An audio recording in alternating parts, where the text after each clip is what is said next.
今日の井原チャンネルは私井原剛のバイオグラフィーをお届けしたいと思います。普段テレビとかでやっぱり短いトークが多いんでね、編集されたりとか、思いを伝えきれないことが多いんで、今日はできるだけ、素直に包み隠さず自分の人生を振り返っていきたいと思います。よろしくお願いします。私が生まれたのはですね、北九州の小倉という、町で、祇園太鼓とか、そういうのが有名な町なんですけども、そこの病院で生まれました。両親は井原哲元、菊子で、うちの母が21歳の時に僕が生まれました。もう2人とも他界してるんですけども、僕の前にね、一人男の子が実はいたそうですね。兄貴が。でも母曰く流産してしまったと。それで僕が井原家の長男ということで、最初僕の名前はね、その当時まだ僕は韓国籍だったので、両親ともに韓国で、いわゆる僕が3世ですかね。両親も日本の教育しか受けてなくて、言葉も日本語しかできなくて、その僕のじいちゃんばあちゃん世代が若い時に出稼ぎに韓国から日本に渡ってきたっていうので九州に渡ってきて、それで僕がそこの長男として生まれ、是久という名前だったんですね。でこれは通称名なんでいくらでも実は変えてもいいんですよ。それで本名は井原の井の人弁を取ってユンっていう字で、英語のスペルで書くと YOON ユンで、是久っていう字は、立身弁にこの集まるの、上だけに書いて久しいっていう字で、是久って日本語では読むんですけど、それが英語のスペルだと YOOKOO、 それをユークーっていう発音をするみたいですね。だからユン・ユー・クーっていう名前で、それは僕が、中学生になるまで全く知らなかったんですけども、そういう名前で育ってきて、100日ぐらいの時に病気にかかってなかなか熱が下がらなくて、1ヶ月ぐらい熱が続いてたみたいなんですよね。それで僕の名前是久っていう名前は、近くのお寺のお坊さんがつけた名前で、それでその時になんていうんですかね、韓国の人たち結構お祓いとかするの好きな人たちがいまして、うちの両親ももうじいちゃんは亡くなってとうにいませんけども、そのばあちゃんに勧められて、お祓いの人、祈祷師っていうのかな、そういうとこ行って見てもらったら、祖先でちゃんと供養されてない人がいると。それで名前を変えた方がいいと、そういうふうに言われて、親父がそこからその供養をしてその人の、それで名前を強くなるようにって単純な理由で剛って一文字で親父がつけたそうです。それで不思議なことに僕の熱が下がって、元気な子供に育っていったわけですよね。でその九州の記憶っていうのは実は僕はもうほとんどなくて、後々小学生の時に親戚がいっぱいいるので、いとことか遊びに毎年夏休みかな、大体夏休みに1ヶ月以上遊びに行ってた記憶っていうものしかありませんね。すごく田舎で、北九州市、その時住んでたのは八幡東区っていうところですぐ近くに川が流れてて、川にまた魚が泳いでたりして、その川に入って魚を取ったり、遠くに山が見えてて、そこへ向かってみんな友達とかと山を目指して川を歩いて登っていこうって遊んだり、本当に自然の中でなんか、過ごせるような、町でした。で僕が大阪に、移ったのは、僕が4歳にならない3歳4歳ぐらいで、弟ができてまして、2つ下の弟が2歳にならないぐらい、1歳2歳ぐらいで、大阪へ母親がとてもやっぱり環境が厳しくて、舅さんとうまくいってなくて逃げたらしいんですよね、離婚するつもりで。それで大阪の親戚を頼って、行きまして、そこに後々親父が追いかけてきたと。で長男の親父が追いかけてきたのはすごくなんか意外だったみたいで、もう別れるつもりで2人だけ、連れて、なんかこう写真見るとね、2人をこう抱えて、母親がなんかこうこれからどうしようかっていう思いでね、なんかこう写ってた写真があります。でその町は大阪生野区っていうところで、その当時は、医界のって言ったのかな、ちょっとやっぱり部落的なところで、日本の中で在日韓国人朝鮮人の人たちが一番多い町で、その町に、住むことになったんですね。本当に小さい時は感じないけど、小さいアパートで本当に貧しくて、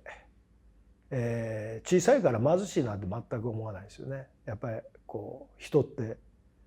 環境に順応するんで。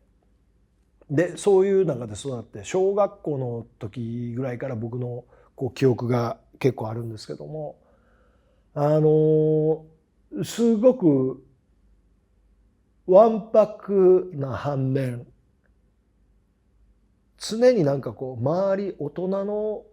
がどう自分を見てんのかなっていう感じで、冷めて大人を観察する、大人の気持ちを考える部分と、むちゃくちゃ子供でやんちゃな部分と2つ持ち合わせてたように思います。でどっちかというといじめっ子、今いじめっ子なんか言うたらね、むちゃくちゃこう叩かれて、そんなのありえへんっていう感じですけど、僕はもうその当時本当にやんちゃでいじめっ子で、自分なりにいじめてる理由はその時にあったんですけどね、何もなくこういじめるっていうのはなくて、でやんちゃして、学校から家に帰された時もありますね。もうあんた帰りなさいとかって言われて、学校の先生が帰って、で帰ったら親は厳しかったんで、いつも家にね柳の枝かなんかを折って皮むいてね、でもう僕らやんちゃだったから、それ皮むいてそれをかけてあって、これぐらいの長さでねかけてあって、そういう悪さするとね、それでねしばかれるんですよ。鞭打たれるんですよ。もうミミズバレ、もう下半身しか狙わないんですけど、もちろんもう怖くて、二段ベッドがあったら二段ベッドの下にこう潜り込んで逃げてましたね。もう悪いことして、でその返された日も見つかったらもうしばかれると思って怖いから、母親も怖かったし親父も怖かったし、ずっと夜になるまでタンスの中に隠れてたんですね。ほんで夕方になって剛が帰ってけへん、どうしようって探して、みんな心配して「剛」とかって言って、そろそろ心配してくれてるから大丈夫かなと思って出てって、むちゃくちゃ怒られたっていう記憶がありますね。だから今でもああいうなんか昔の芳香剤みたいなね、匂いを嗅ぐとその頃をすごく思い出しますね。あと2階のアパートに住んでて、確かね6畳一間、奥が6畳一間に2段ベッドがあって、それで手前に3畳ぐらいの部屋があって、あと台所が2畳ぐらい、そんな昔でいう文化住宅。もう隣の家もよく喧嘩してんの聞こえるし、それこそセックスしてる声も聞こえるし、もうドア開けっぱなしで出ていくしみたいな。俺なんかたまに竹馬流行った時、その2階から竹馬で出かけてってましたよね。竹馬で靴もサンダルも履かずにそのまま行って、ずっと公園一周してそのまま帰ってきて、また2階から上がってくるみたいな。でなんでそんなやんちゃできたかというと、やっぱり貧しかったんで、両親共働きで、母親も一時夜の水商売についてたりして、その当時母親の方のおばあちゃんが、出てきてて、やっぱり九州からで僕らを見てくれてたんですね、子供で。まあ僕の下に、2つ下の弟で、その3つ下に妹で、その2つ下に弟がその当時いましたからね、4人兄弟で。だからもう本当にテレビ見るのもなんか番組表書いて、今日は誰の日みたいなの書いてチャンネルの奪い合いしたり、お菓子なんかあった試しあんまり記憶ないけど、お菓子やったらもうみんなで取り合ってたり、なんかたまに箱に入ってた何やったかな、あれプラッシーとかなんかいう米屋がこう米屋に置いてあるちょっと甘いジュース、それがたまになんで家にあったか知らんけど、あった時なんかもうみんなで取り合いで、だから母親とかよく隠してましたよね。でまあ外食することなんてないし、旅行することもないし、まあ親共働きだからご飯晩飯食べたらまた遊びに行って、その頃小遣いも少なかったから、なんか子供の頃って、まあ関東でいうめんこ、大阪べったんっていうんですけど、そういうのが流行ったりビー玉が流行ったりすると、そういう才能もすごいあって、こう強かったんですね。そういうのをやって友達から買って勝負して、全部賭けなんですよ、なんか知らんけど。賭けて勝負してで勝つでしょ。買ったら店で例えばビー玉、まあ10個、10円で売ってるとするじゃないですか。だから俺は買ってその友達に20個10円で売るわけですよ。そんなことをして自分も小遣い貯めて、ビー玉なんか妹が弟かのこう牛乳のミルクのカンカンなんかにいっぱい置いて、見つかったら捨てられるから怒られるから隠してましたよね。べったんもそう、なんかね勝負するやつをねこう削ってね、ローで固めてね、それでこんなに束にこんなんして、こうあるやつを決めてバシーン抜くんですよ。そんな一発で抜いて全部巻き上げて、それで大体金物っちのやつ捕まえてね、ほんで店よりまた安く売るんですよ。ほんで自分の小遣いにしてましたね。で学校もまあ行って勉強した試しないですね。勉強しろって言われたことは、母親はなんかずっとお医者さんになりなさいみたいなことを僕に言ってましたけど、まあ勉強した試しもなくて、やんちゃばっかりして、あとは喧嘩に、小学校の時に結構喧嘩に明け暮れてたんですよね。その番長みたいなのがいてね、6年生4年生ぐらいからなんか注目されて裏連れて行かれて、何人かでそいつがこう塀の上座ってね、漫画みたいですけどね、こうジャイアンみたいなやつが座ってね、お前とお前次喧嘩せえみたいな、次お前とお前みたいな順番に指すんですよ。そんなんしょっちゅう裏でやらされて、まあちっちゃかったですよ。中学出るまでは確か卒業した時に164センチだったと思うんですよ。で大体前から5番目とか整列するとね、そんな感じで小さくて細くて、でも喧嘩はまあ強かったですよね。で小学校の時だから喧嘩ばっかりしてて、ある時このまま人殴ってたら死んじゃうんじゃ、殺してしまうんちゃうかなと思って、これはあかんと思ってまあやらなくなりましたよね。うん、あとはまあ小学校の頃からまあモテてました。はい。僕の初恋はね、今思い出したんですけど、幼稚園ですね。幼稚園の時になんかよくまあ遠足とかちょっとしたなんかこうキャンプとかで一泊で泊まりあるじゃないですか。それに来てたなんかあれ教育実習なのかな、多分大学生の女の人に恋をしましたね。よくなんかトイレの中でね思い出しましたね。なんかその自分のいる場所が狭いから、家がそんな狭い6畳3畳キッチン2畳、その部屋で家族6人暮らしてましたからね。だから自分の居場所がなくて、なんかあるとトイレで、僕幼稚園は一応カトリック系の幼稚園行ってたんですよ。だからお祈りとか教わって、天にまします我らの父を願わくばなんとかなんとかっつって、だからトイレでお祈りしてましたよ。好きな先生にまた会えるようにとかね、お祈りしてました。まあモテてましたよ。ほんで、まあそうこうしているうちにその親が頑張ってお金を貯めてですね、小さい、一軒家を分譲住宅を買ったんですね。で隣町でもう本当にね15坪ぐらい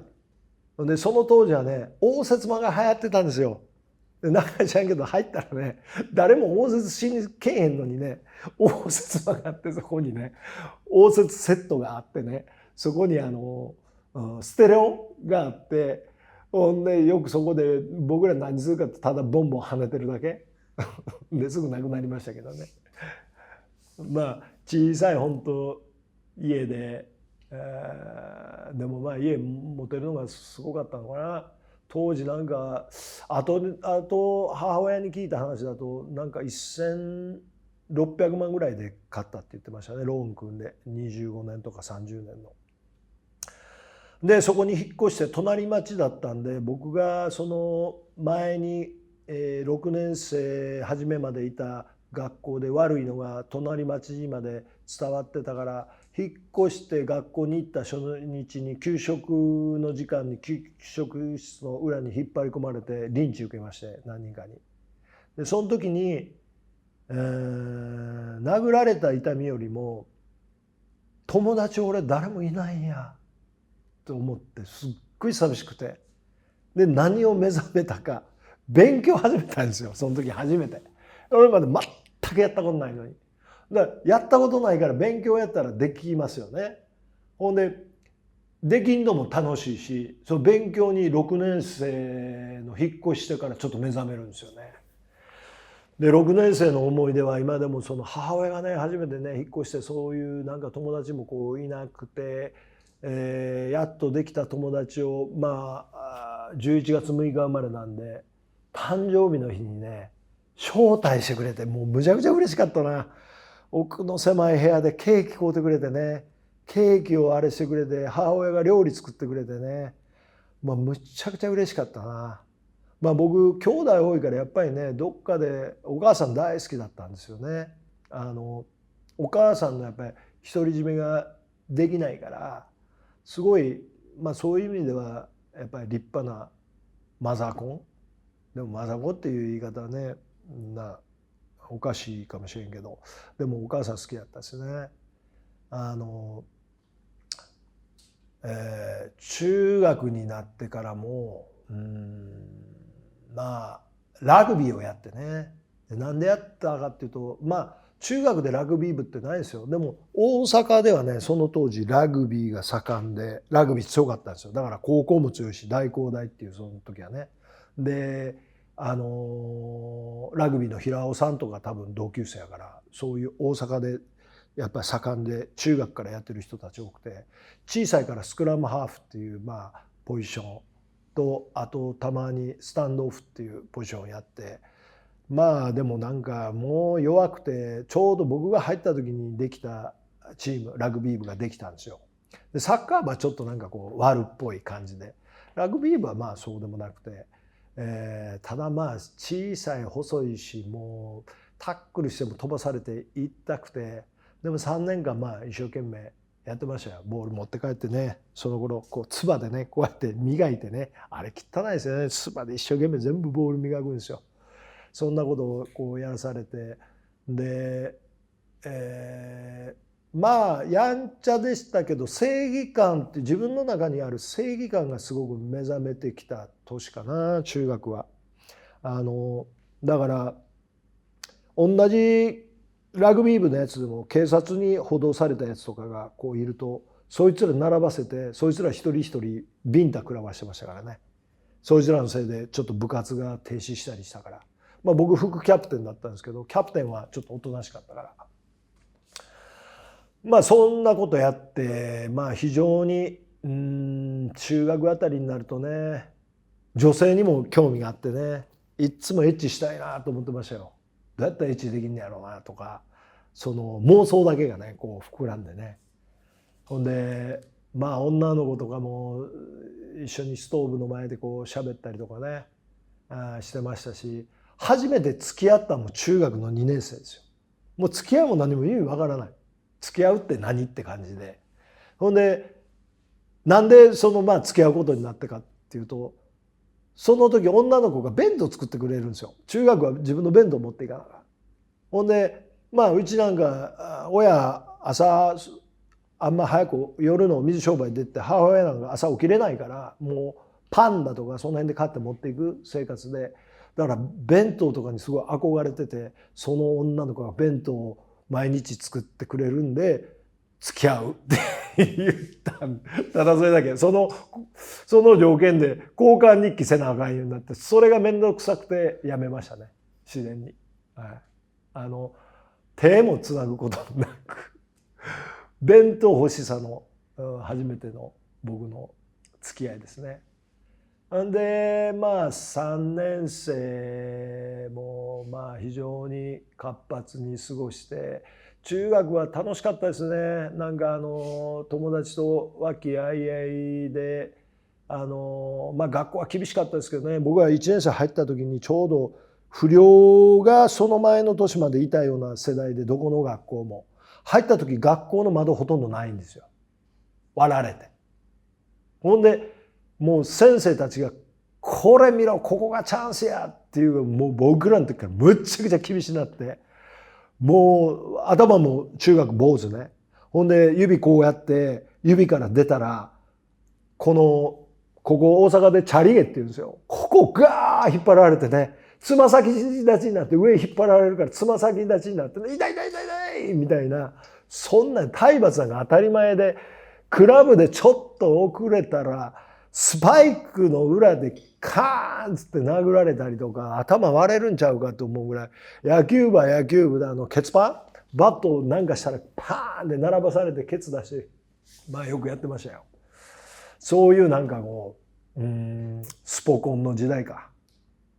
まあそういうのをこう過ごしてきて、中学出る時にボタン何番目のボタンくれくれとかいう、まあ、僕多分ねボタンほとんどなかったですよね。中学の時ももう出てたんですよこれが。はい、割と硬派だったんですよね、中学までは。はい、それでまあ中学の時も勉強してたんですよ。この時の理由がまたね、母親が帰ってくるのが2時ぐらいでいつもね。だから母親が働いて頑張ってるのを知ってるし、まあ自分は母親の働く後ろ姿をこう見てきたんですよね。だから母親が帰ってくるまで勉強しようと思って、よくだからオールナイトニッポンとかね、ヤングタウンとか聞きながら勉強して、母親帰ってくるのを待って、母親と一緒に、屋台のラーメン行くのがね、まあ楽しみでしたね。母親をなんかこう独り占めできるみたいな感覚でね。でうちの家はその両親、まあ何を一番言われてたかっていうと、教育されたっていうと、やっぱ嘘をついたらあかんみたいなことはよく言われてましたね。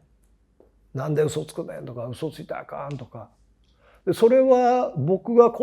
逆に子供たちにも言ってることですね。嘘つくなとか、あとは子供たちに言ってるのは小さい時はね、ご飯食べる時に「いただきますわ」とか、人と会ったら挨拶しろとか、何かもらったらありがとうって言えとか、そういう基本的なことですよね。ただうちの両親はね、よく喧嘩してたんですよ。本当によく喧嘩してましたよ。もう僕別れてくれってよく思ってましたもん。親父はね、非常に真面目で一生懸命働いて、割とおとなしい、口数も少ない人だったんですよね。母親は活発な人で、向上心もすごい強くて、いろんな習い事をしたりとか。ただやっぱり僕はもちろん両親を尊敬してるけど、親父には解消があんまりなくてね、いつもお金のことで喧嘩しましたよね。やっぱり4人の子供を食わせていかなあかん。親父はタクシーに乗ったりトラックに乗ったりで、腰悪くして休んだり、そんなことの繰り返しで、いつもお金のことで喧嘩しましたね。で母親がまた強く言うんですよ。こう言っちゃいけないようなことも。ほんでもう親父がある瞬間ブチッと切れてね、切れると怖い人なんですよ。僕らにも傘で殴ったりとかね、傘がもうひん曲がるぐらいでバゴーンで殴ったりとかね、物投げたりとかね、すごかったんですよ。で親父がブチ切れて、もう母親をねボコボコに殴るんですよ。で僕はよくね、だから自分の身を挺してね、母親を守ってました。あとある時ね、親父がね包丁を持ってね母親をね刺そうとした、それぐらいエキサイティングな日があったんですよ。その時はね母親の前に行ってね、親父に向かってね、小学校の僕確かね4年生ぐらいだったなと思うんだけど、お母さん殺すんやったら僕刺してみたいな、ドラマの世界あるような、そんなことを言ってましたよ。もう殺されると思って。でたまに喧嘩始まって、子供やから眠くなるじゃないですか。寝た後に夜喧嘩始まって、朝起きて母親の顔がもうボッコボコになって紫色になってる時にもう本当に自分もう俺のせいやと思って、お母さんがこうなったらもう俺のせいやと思って、もう本当に落ち込んで悲しかったですよね。だから僕が女性に暴力振るわないのはそれかな。それ見てるから絶対やっぱり弱いもんに手挙げたらあかんなっていうのは小さい頃からそういうのを見ててこう根付いてるような気がしますね。それで高校に勉強してて、高校成績良かったんですよ割とね。で偏差値、その当時偏差値65近くあったんじゃないかな、5とか。それで、大阪府立今宮高校っていう、その学区では天王寺高校、住吉高校、今宮高校って3番目だったんですよ。でそこに入ることができて、その3番目までが実は私服で行っていいんですよ。高校が制服ないんですよ。で行って入って、で、見事合格して入って、高校はね実はつまらなかったんですよ。勉強するやつばっかりで、真面目なやつばっかりでね。ほんでクラブはサッカーに入ったんですね。ラグビーは小さいから、卒業した時164とか5だったから、小さいからもうラグビーはやめとこうと思って、で友達に誘われてサッカー部に入って、ほんでなんとなくですよね。だからサッカーずっとやりたいとかそんなんじゃなくて、スポーツもやっとこうと思って元気だったから。でサッカー部に入って、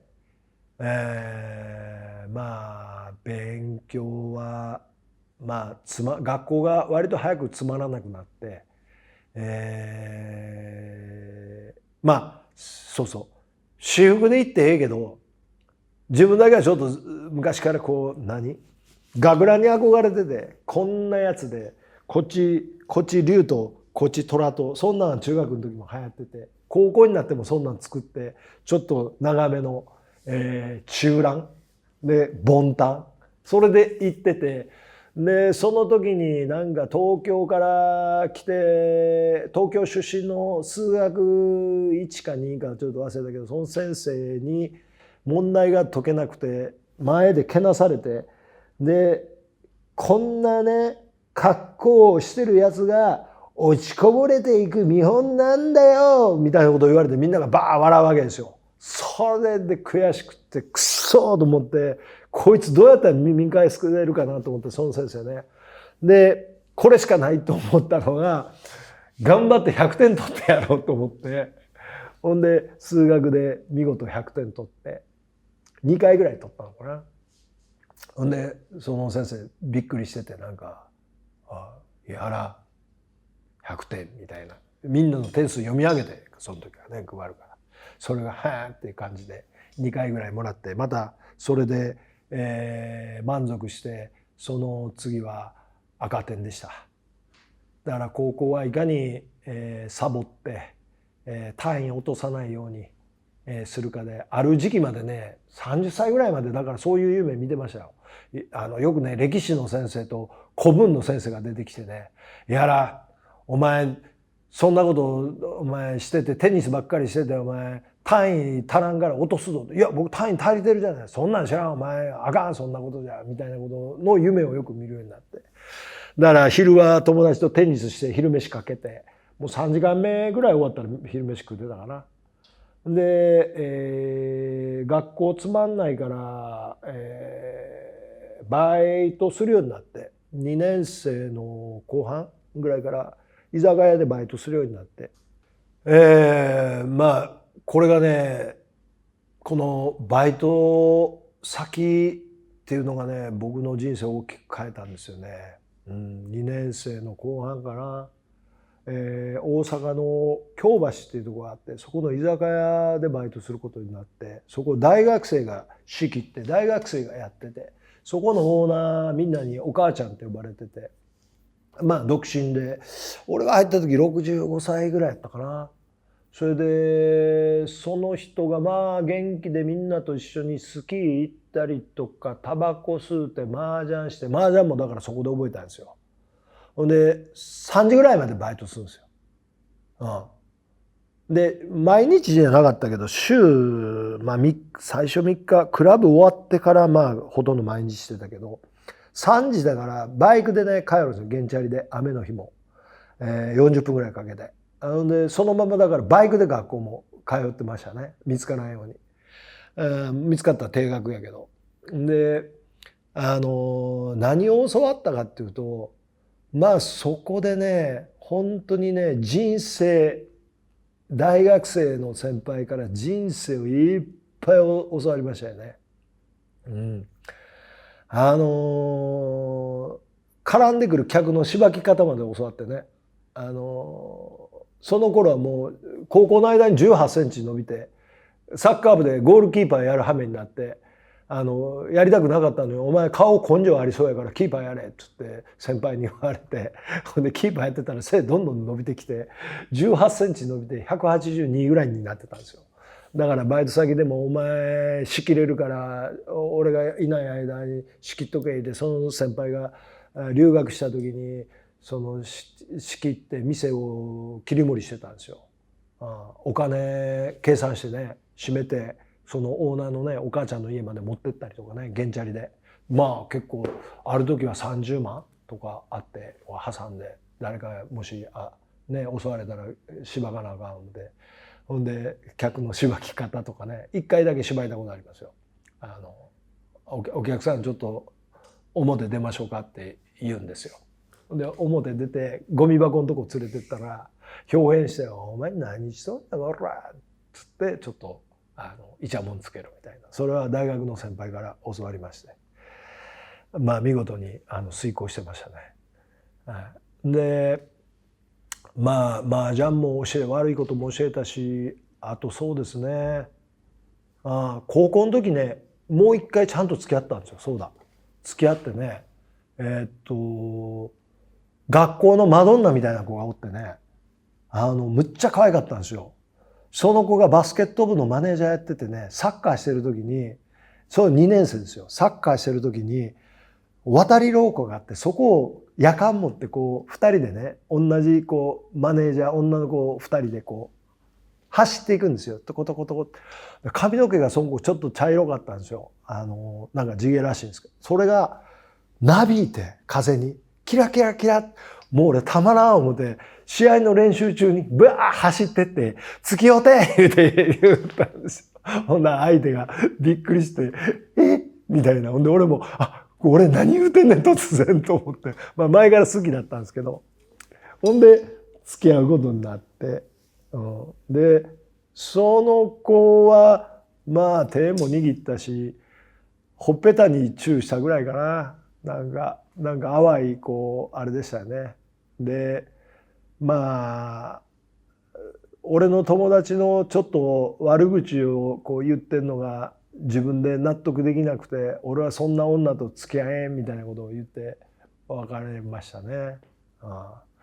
高校も割と硬派だったんですよ。まあでもモテてましたよ。自分で言うのもなんやけど。年下のこう後輩たち、女の子たちがサッカーの練習いっぱい見てましたね。なんかキャーキャー言って。でもお前らもう早く帰れやみたいな、そんな感じでしたかね。で、まあそこでね、まあ高校の時に割と中学の時まではその大阪市生野区に住んでたんで、あんまり自分のアイデンティティ考える必要なかったんですよね。でも高校行ったらやっぱり広いエリアになるから、まあいるけど少ないですよね。在日いわゆる韓国人と呼ばれる人たちは。で僕は井原剛っていう通称名でまあ言ってたんですけど、そこでやっぱり自分のアイデンティティに向き合うわけですよ。なんかどうやねん。で女の子と付き合う時にいつも俺ほんまは日本人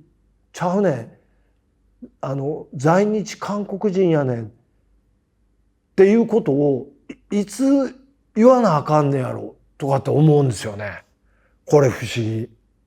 なんか隠してることはあかん罪やみたいな、ほんま今思うと別にどうでもいいことやねんけど、やっぱり自分の中にすっごいそれが乗っかってて、その当時だってバイクの免許取っても外国人済みと外国登録済み証明書、外国人登録済み証明書か、それを携帯しないといけなかったんですよ。その免許を持つと、その免許証と一緒にね。でそのためにあれどれぐらいだったら1年に1回かな、なんか指紋捺印しないといけない時代で、でやっぱりいや俺日本大好きやし、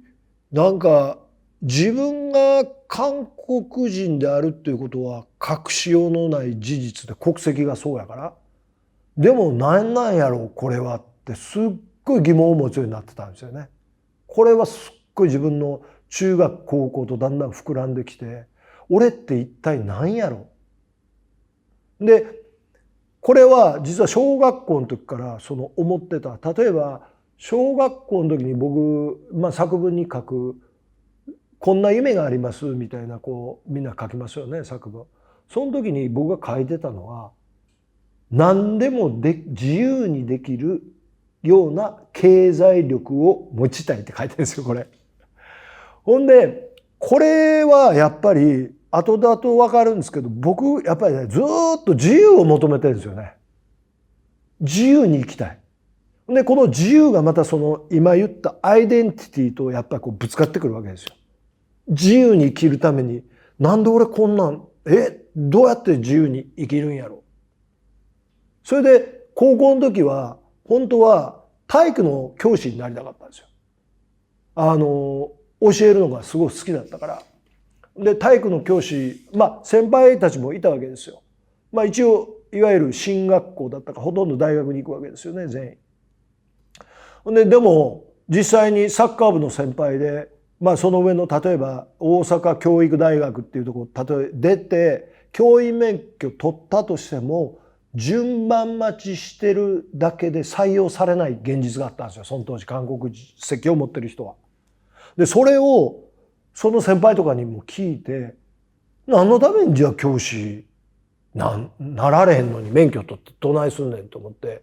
これはちゃうと思って、もうちょっと落ち込んだんですけどね、教師諦めなあかんと思って。中学からのなりたい職業だったんですよね、体育の先生。中学の時のやっぱり体育の先生に憧れてね、男の先生に憧れて、俺もこんな熱血、体育教師になりたいと思ってね、思ってたんですけど、それの夢が絶たれてちょっとショックで、その時も自分のアイデンティティとか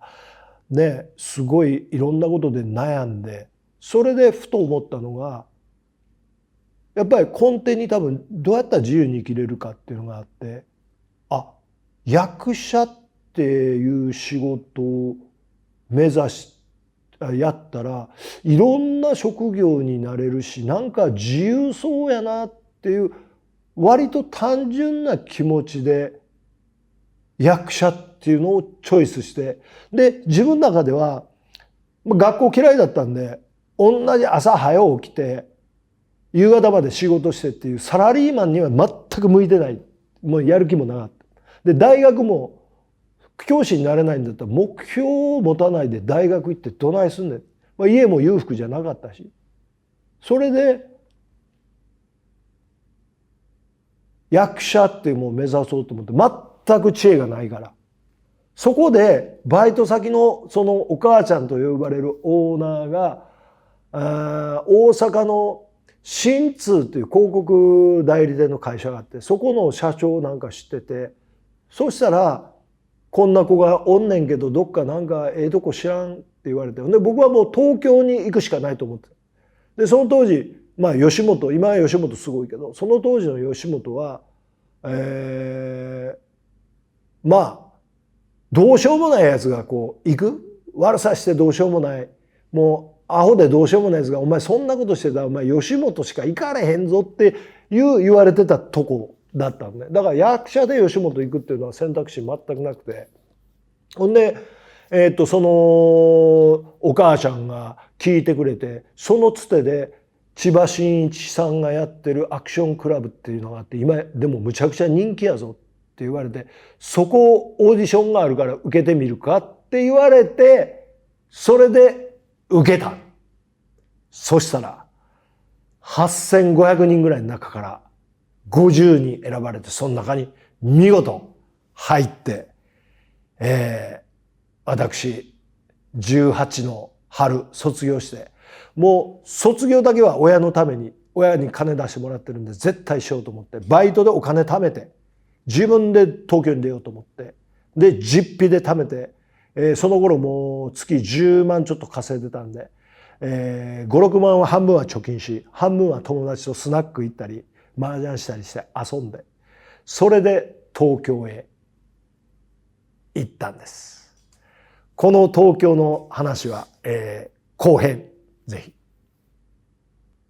関西弁、大阪弁喋るのがちょっとこう恥ずかしい、躊躇するっていうか、